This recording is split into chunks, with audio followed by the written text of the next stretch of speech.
연구소의 라니마우스입니다.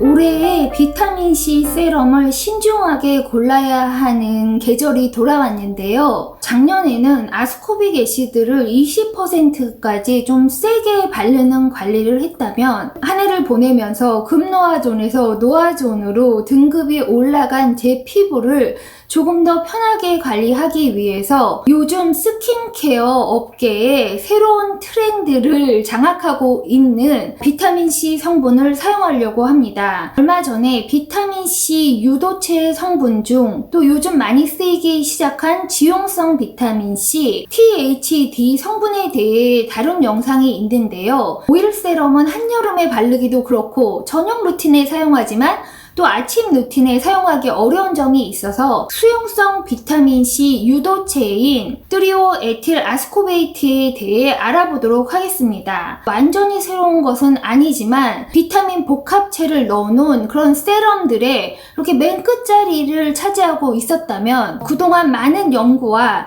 또 화장품 회사들의 배합 기술이 발전하면서 이 에틸 아스코빅 애시드를 L-아스코빅 애시드처럼 화장품 성분표 상단으로 올린 제품들이 출시되기 시작하였습니다. L-아스코빅 애시드처럼 피부에 자극적이지 않으면서 피부 브라이트닝이나 콜라겐 재생을 도와주는 그런 비타민C의 효능을 그대로 전달해 준다고 마케팅이 나오고 있고 그런 제품들이 마켓에 출시되기 시작했으나 이 흐름이 한동안 계속될 것으로 여겨지기 때문에 지금 나와 있는 제품들도 자세히 살펴보고 스킨케어에 활용하는 방법에 대해서도 알아보도록 하겠습니다.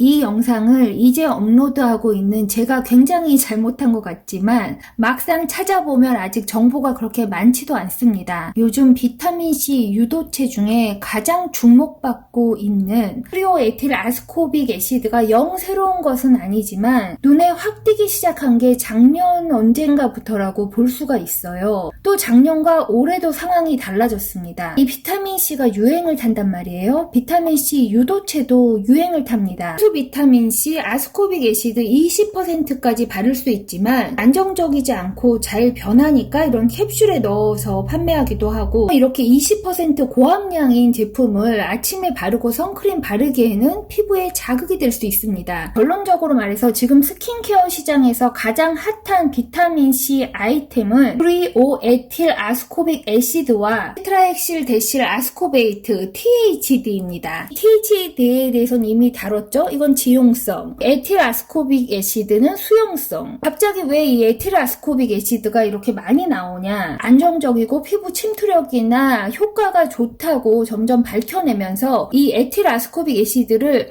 앞쪽으로 밀어서 메인 성분으로 만들기 시작한 거예요. 이해를 돕기 위해서 제품을 하나씩 살펴볼게요. 또 이런 제품류 중에서 구매할 만한 것과 구매하지 않아도 되는 것도 구분해 보도록 하겠습니다. 이 레티놀 전문회사 ROC에서 이게 작년에 나온 비타민 C거든요. 이 제품을 보면 많은 해답을 얻을 수가 있는데요. 이 성분을 살펴보면 첫 번째, 두 번째, 세 번째, 네 번째가 트리오에틸 아스코빅 애시드입니다. 그러니까 L-아스코빅 애시드가 아니라 이 에틸 아스코빅 애시드를 전면에 놓은 거예요. 작년에 보고도 이걸 왜 안 샀냐? 아주 그냥 향수가 중간 위쪽에 들어있어요. 그러니까 향이 있는 걸 아예 안 바른다고는 말씀을 못 드려요. 향이 아예 없으면 어떻게 되는지 말씀드렸죠? 썩은 냄새가 날 수 있습니다. 그러나 이게 너무 세다. 이 향이 이 맨 끝에 이 색 들어있는 부분에 들어있으면 모르는데 이게 너무 세다. 이 비타민C 세럼들을 꼭 오렌지 느낌을 내려고 굳이 안 넣어도 되는 옐로우 이런 색소를 넣는단 말이에요. 그럴 필요가 없다. 똑같이 트리오에틸 아스코빅 애시드가 들어있는 세럼입니다. 블루색으로 해놨는지 모르지만 어쨌든 비타민C 세럼이 오렌지색일 필요는 없는 거예요. 그래서 ROC 제품을 제치고 제가 요걸 구입했죠. 이 마몽드의 바이탈 비타민 에센스, 이게 크림이랑 세트로 나왔는데 이것도 성분을 살펴보면 나이아신 아마이드가 미백 성분으로 들어있고요. 역시 트리오에틸 아스코빅 애시드가 들어있습니다. 그러나 이 주요 성분 위에 향수가 들어있어요. 적어도 향이 들어있다 하더라도 좀 주요 성분 밑으로 내리자. 좀 이렇게 끝쪽에 와 있자. 그게 제가 바람이고요. 그렇기 때문에 아롯이랑 마몽드는 구입을 할 수가 없었고요. 이 패시피카의 CNC 러브 세럼, 이게 바다와 비타민C를 섞어놨다는 건데 이 배합이 아주 괜찮습니다. 비타민C 세럼처럼 보이지가 않잖아요. 그러니까 이게 인기템이 아닌데 제 눈에는 걸렸죠. 성분을 보면 물, 글리세린 다음이 트리오에틸 아스코빅 애시드입니다. 그 다음 성분이 켈프가 들어있죠. 그리고 홍조류, 남조류, 해조류, 녹차 추출물 이렇게 바다 해초 추출물과 비타민C 배합이 유행하기도 하고 굉장히 비싼 고가 화장품에도 이런 배합이 있어요. 저는 물론 이걸 할인했을 때 샀을 것이고 이게 할인하지 않아도 22,000원입니다. 그리고 순수 비타민C를 바르지 않고 비타민C를 순하게 아침에 바르고 싶어서 바르는 거잖아요. 그러면 얘가 순한 역할을 해야 되는 거잖아요. 그 순한 역할을 충분히 해줄 수가 있습니다. 그러니까 브라이트닝 면에서는 THD와 비슷한 효능을 볼 수 있는데 THD는 지용성이고 대체적으로 오일 세럼으로 나오니까 이제 저녁에 쓴단 말이죠. 그러니까 아침용으로 트리오에틸 아스코빅 애시드를 사용할 때 괜찮은 선택이 될 수 있습니다. 이것도 천연 향료가 들어있지만 맨 끝에 들어있어요. 그러므로 거슬리는 향을 느낄 수 없습니다. 그러니까 요 정도 괜찮고 또 하나 제 레이더에 걸린 게 이 스킨앤랩의 비타민C 브라이트닝 세럼입니다. 회사의 대표적인 브라이트닝 세럼인데 이 제품도 앞쪽에 나이아신 아마이드가 들어있고 베타인 들어있고 그 다음에 트리오에틸 아스코빅 애시드가 15,000ppm 고함량 들어있습니다. 비타민 혼합물을 15% 정도 넣어 놓은 것이고 히알루론산, 강황, 아데노신 이런 성분도 들어있고 팔미토일 테트라펩타이드도 들어있고 아스코빅 애시드도 들어있으나 거의 맨 끝에 들어있습니다. 원래 브라이트닝 세럼들은 아스코빅 애시드를 중간 위쪽에 넣어 놓고 이런 트리오에틸 이런 걸 끝에 넣어 놨는데 이 판도가 바뀐 거예요. 스킨케어에서 비타민C를 사용하는 지금 판도가 바뀌었습니다. 몇몇 회사들이 이런 배합을 하기 시작했잖아요. 앞으로는 이렇게 바뀔 거예요. 당분간 이렇게 바뀔 거예요. 트리오에틸 아스코빅 애시드와 THD를 기억하고 있으면 스킨케어에 활용할 수가 있습니다. 그러니까 이것들을 구입한 다음에 나온 제품이 있죠. 그러니까 이걸 다 쓰면 미샤 제품도 한번 사보려고 하는데요. 미샤 제품 중에 이게 작년 버전이거든요. 제가 고농축 비타민C 쓰겠다고 작년에 이거 한 병 쓴 걸 보신 분들이 계실 텐데 이때만 해도 감초 추출물이 앞쪽에 들어있고 아스코빅 애시드가 앞쪽에 들어있죠. 이게 작년 버전이에요. 그리고 트리오에틸 아스코빅 애시드는 맨 끝에 거의 끝부분에 존재감 없이 넣어 놓았습니다. 이게 올해 버전에 어떻게 바뀌었냐. 올해 신제품 비타C 플러스 아스코빅 애시드 스팟 커렉팅 퍼밍 앰퓰 비타민C를 리포점화해서 33%가 들어있다. 에라스코빅 애시드를 저희가 33%쓸 방법이 없잖아요. 역시 작년 버전처럼 감초 추출물이 들어가 있고요. 이 트리오에틸 아스코빅 애시드가 작년 버전 맨 끝에서 상당히 위쪽으로 올라왔습니다. 비피다도 들어있고 트라넥사믹 애시드도 들어있고 굳이 안 넣어도 되는 오렌지 필 이런 게 들어있지만 토코페롤, 콜라겐, 히알루론산 그리고 여러가지 펩타이드들이 들어있어요. 아스코빅 애시드는 이 뒤쪽으로 밀려났습니다. 그러니까 작년 버전과 봤을 때 이 트리오에틸 아스코빅 애시드와 이 아스코빅 애시드가 위치를 바꿨다고 볼 수가 있습니다. 미샤의 신제품 브라이트닝 세럼이 올해 비타민C의 판도를 보여준다고 할 수 있습니다. 작년과 비교했을 때 올해 비타민C는 보다 피부 친화적으로 이걸 바르고 피부가 너무 민감해지지 않을까?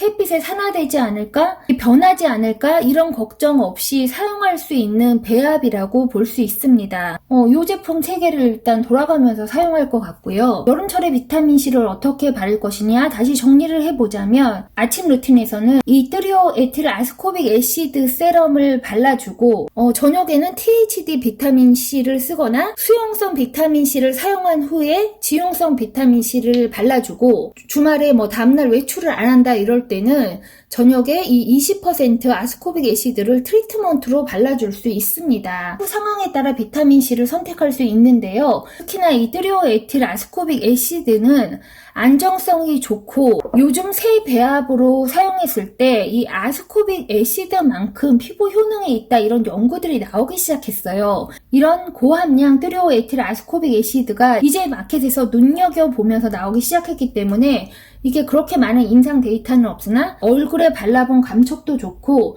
지금 이 시장을 예상하는 그런 리포트들이 있잖아요. 앞으로 이 비타민C 마켓이 어떻게 될 것이다. 이런 예상하는 마켓에서도 2024년까지 이 트리오에틸 아스코빅 애시드 시장이 크게 확대된다고 보고 있습니다. 이 스킨 레벨 제품 역시 그렇게 센 오렌지색이 아닙니다. 이렇게 유도체 제품을 내면서 그렇게 오렌지색을 세게 넣어놓지는 않은 거예요. 그래서 아침에 사용하기에 산뜻하고 피부 자극은 없지만 미백 성분들이 꽉 차 있기 때문에 이런 제품들을 아침 루틴에 편안하게 사용할 수 있습니다.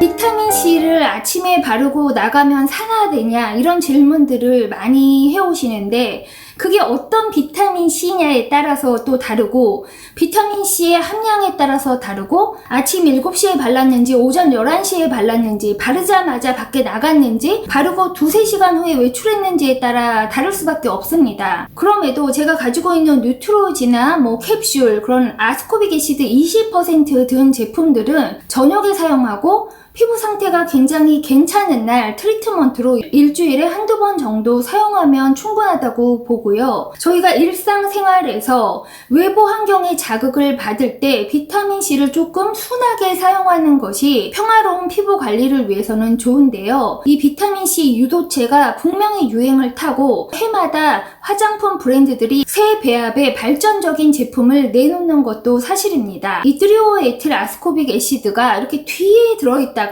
앞으로 올라왔을 때는 그만큼의 많은 R&D를 거쳐서 제품이 출시되었기 때문에 만족감 면에서 본다면 피부에 자극을 주지 않으면서 항산화제를 발랐다는 느낌? 왠지 이전에 나왔던 비타민C 유도체들보다는 뭔가 피부에 편하면서 효과적이라는 생각도 듭니다. 굉장히 고함량으로 앞쪽에 들어있거나 다른 비타민 성분과 잘 배합해 두었기 때문입니다. 민감성 피부를 가지신 분들이라면 굳이 밀어붙이는 관리를 계속 하지 말고 한 발 물러서는 관리로 피부의 평화는 지키면서 밝고 안전한 관리 해나갈 수 있으면 좋겠습니다. 그런 의미에서 요즘 제가 사용하는 이런 비타민C 유도체 THD나 트리오에틸 아스코베이트를 스킨케어 루틴에 넣어서 아침 저녁 관리하는 영상도 곧 업로드하도록 하겠습니다. 겨울철에 햇빛이 세지 않을 때 저희가 레티놀이나 고함량 비타민C 관리를 했다면 쨍쨍한 햇볕을 견뎌야 하는 여름철에는 보다 피부의 순한 항산화 관리를 이어갈 수 있으면 좋을 것 같아요. 그럼 라니마우스의 다음 스킨케어 루틴에서 만나요.